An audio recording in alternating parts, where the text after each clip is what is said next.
परम पिता परमात्मा सारी सृष्टि के रचनहार कुल मालिक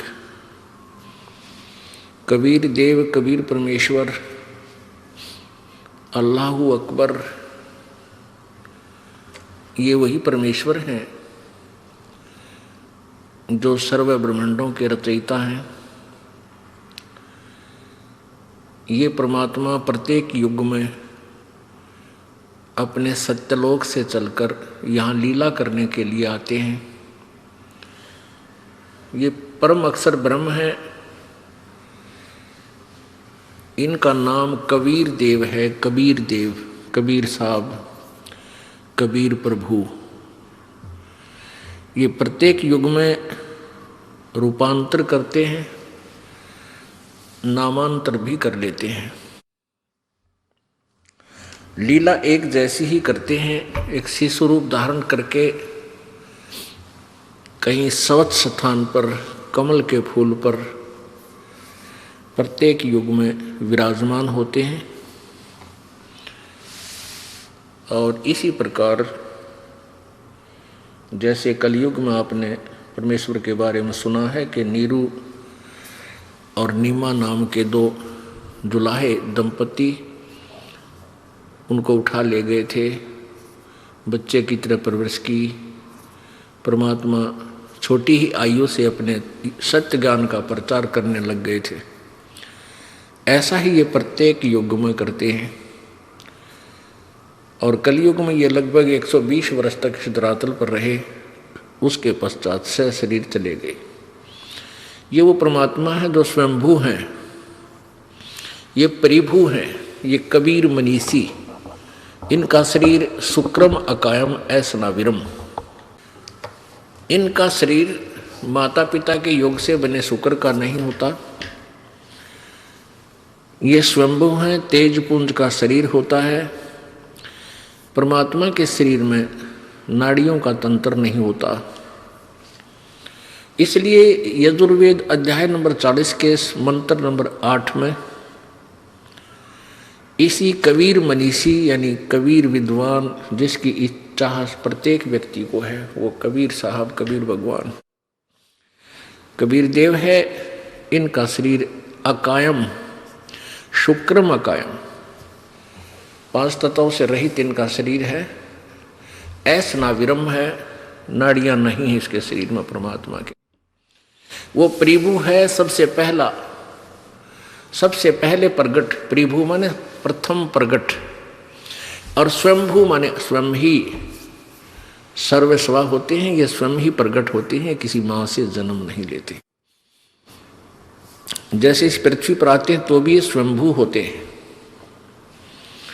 सतलोक में, अमरलोक में, अलख लोक में, अगम लोक में, अनामी लोक में, कैलोक आदि में ये वही परमात्मा है जो स्वयंभू हैं, किसी माँ से जन्म नहीं लेते। ये सब के पिता हैं। परमात्मा का पिता कोई नहीं होता। उस परमेश्वर ने आके हमें ज्ञान दिया है कि तुम जहाँ रह रहे हो ये लोक ठीक नहीं। आप इस लोक के रहने वाले नहीं हो। आप तो यहाँ सजा काट रहे हो और आपने इस कैद को, इस जेल को अपना मूल ठिकाना मान लिया। और आप जी ने इतना ही मान लिया कि यहाँ ऐसे ही संतानों उत्पत्ति की जाती है, इनकी परवरिश करनी चाहिए और इनका शादी विवाह करके फिर हम अपने कर्तव्य से मुक्त हो जाते हैं। फिर हमारी मृत्यु हो या जीवन रहे, कोई हमें आगे की सोच चिंता नहीं। परमात्मा कहते हैं कि जो कार्य आप जी ने मनुष्य जीवन से प्रारंभ करना था, जो करना चाहिए था, उसका तो स्टार्ट भी नहीं किया आपने। वो तो स्टार्ट भी नहीं किया। अब जैसे 2-4 बूढ़े इकट्ठे हो जाते थे, बुजुर्ग आपस में बतलाते थे, कोई दूर देश से आ जाता था, दूसरे गांव से, फिर वो कुशल मंगल पूछते थे एक दूसरे की। बाहर से आने वाला व्यक्ति कहता था कि भाई 2 लड़के हैं 2 लड़कियां हैं, उनका शादी ब्याह कर दिया है, सब बाल बच्चेदार हैं और हम अपने कर्तव्य से मुक्त हो चुके हैं और हमारा तो बेड़ा पार हो गया, ये अब भगवान कद्दे उठा ले, यानी कभी मृत्यु हो जा, हमारा तो जीवन सफल हो गया। अब परमात्मा के ज्ञान की इस रोशनी में हमें पता चला कि वो जीवन तो बर्बाद कर दिया, सफल नहीं, व्यर्थ कर दिया। जिसके भी भाग्य में लड़का है या लड़की है, ये पूर्व निर्धारित होता है, ये प्रारब्ध में पूर्व ही आपके अंकित होता है और वही आपके को मिलता है, चाहे लड़का होता है या लड़की। संपत्ति जो भी आपको मिलना है वही मिलेगी, जो भी आपका पद पोस्ट प्राप्त होना है वो भी वही मिलेगा। जब तक हम पूर्ण परमात्मा कबीर जी की शरण में नहीं आते, तब तक हम केवल अपना प्रारब्ध ही भोगते हैं।